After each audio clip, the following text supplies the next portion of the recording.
the hemorrhoid in my ass doesn't just fucking explode.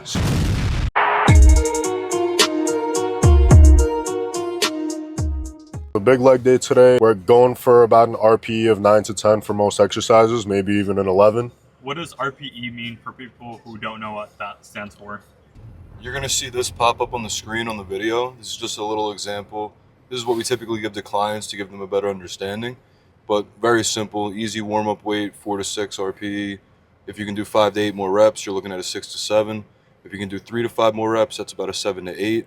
What you're gonna see in the video for most of our working sets is a 10, which is reaching failure with perfect form. Okay, I mean, personally, I'm trying to stretch in such a strategic way that the hemorrhoid in my ass doesn't just fucking explode. So we start with calves, nothing crazy. We'll try to usually go pretty high rep and a little lighter. This is coming from the guy with no calves. They've been growing. So we usually go pretty high rep on the seated and go heavier and lower up on the standing. See, my calves have been growing, bro. Just like your fucking hemorrhoid. My first coach, the way he explained it to me and the way that I explain it to people now is calves is not gonna take anything away from your actual leg workout. Like, if anything, it'll only add to it because you're warming up your ankles, you're warming up your feet. So John Meadows actually is the first person I got this from. If you go about like halfway down, like not into the stretch, the muscle you're training anyway is getting way more than enough of a stretch to come back up. Like when you go all the way down and you let the weight press down on your ankles already, you're just putting a lot of unnecessary stress on the joint and the tendons. The Thai do that shit. Like, you know, they kick fucking bamboo sticks to just like deaden the nerves in their shins. Well, bro, if guys like Strickland kicked like a regular person, you break their fucking leg in half. That's the thing. So a lot of times when people complain about knee problems or like they have pain like around here, like around the patella tendon, a lot of times it's because they have like a really weak tibia or when people get shin splints. So if you have access to a machine like this, you should absolutely use it. Matter of fact, even if someone doesn't, I'm going to show you how you could do it without one. Let's say your tibia is just not strong enough to be able to use a tib machine yet. You would do something like this. So I got this from a basketball coach. So pretty much, boom, straight leg, get maybe like foot away from the wall. And then every time you come up with your tibia, give it a little bend, straighten out, come back down. And then you do that until your ankles can't move anymore. And after a couple weeks, you'll have, at least you won't have knee pain, the very minimum. Easy. So if you go to a shitty gym that doesn't have a tib raise, that's what you do. I'm about to give the hemorrhoid a name. A name? Jeremiah. All right, whatever you're trying to do, bro. I mean, I'm not per se trying to do anything. I mean, I just shaved my fucking legs, bro. I feel like a little boy. Yeah, I shaved mine for the first time in months. I feel hella pretty, I'll tell you that much. Nah, that's the one thing with this bodybuilding shit. I fucking like having to shave my body, bro. Look at that. Fresh. Bro, it's Fresh. Photoshop. Nah, dude, it's always so cool though to like, when you have like hairy ass legs and then you shave them for the first time in like forever and you see all the detail.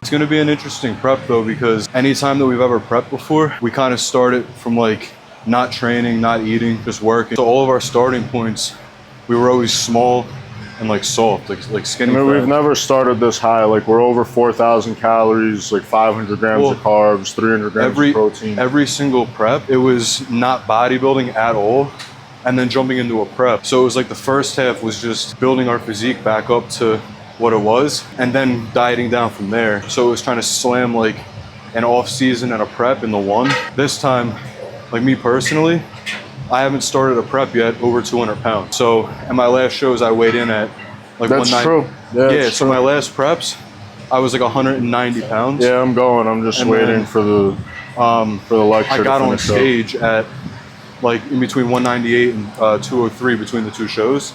This time, I'm starting the prep at 217, pretty fucking lean.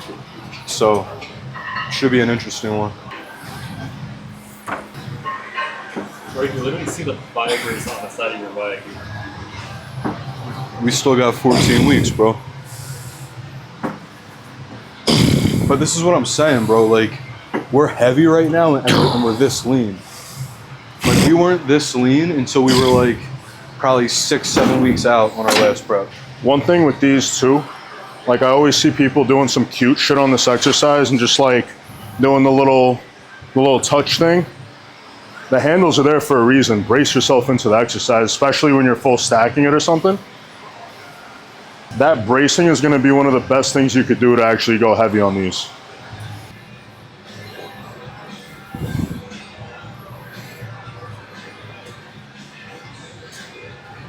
The way that we're gonna load this up, because we're lucky enough to have a prime leg curl, usually I'll load the middle range of it and the end range. Reason being, I don't like to load the beginning range of motion on these because I feel like that's a lot of pressure on the tendon. Now it's like, if you have healthy tendons and healthy joints and whatever, and it doesn't bother you, you can go ahead and do that. But I feel like you're gonna get the most benefit out of loading the part of the exercise that you can actually get a full contraction on and control, versus when you go all the way down and there's a lot of weight on that bottom range of motion. I feel like coming out of that, it's a ton of pressure on your actual hamstring tendon. Bro, no one cares, do your set. Not one person watching this video gives a fuck. They're gonna skip right through that. You guys give a fuck.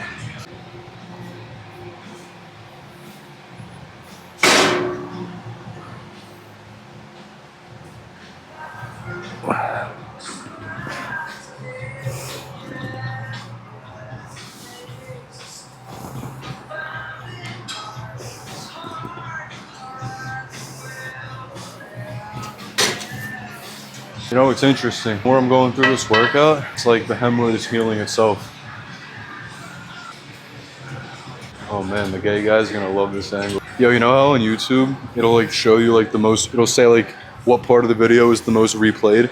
It's gonna be that part. It's gonna be like 5 minutes and 30 seconds. Just...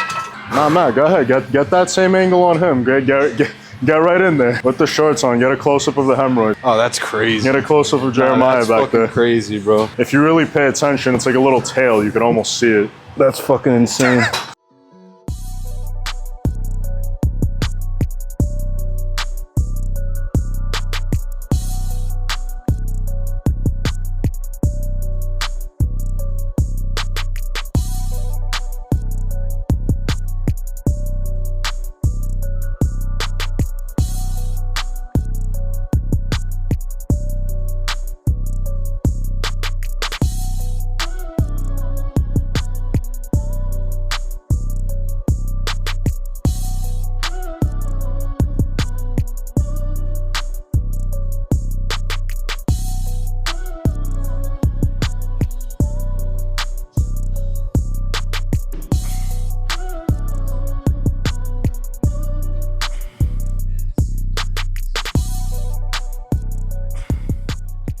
Train hard enough, it'll just propel you up on that last rep, like a hemorrhoid jetpack. I don't know if that'll be appropriate for YouTube. You think hemorrhoid jetpack would get us flagged? I think the people would love it.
sir. Drive, drive, drive, drive, drive.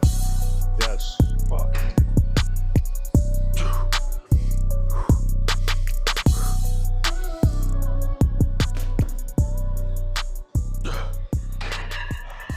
This is like hemorrhoid popper city right here. This machine. Bro. Yeah, this type of weight's hemorrhoid territory. Yeah. When I bring it down, the way this shit just opens, not good. Not good.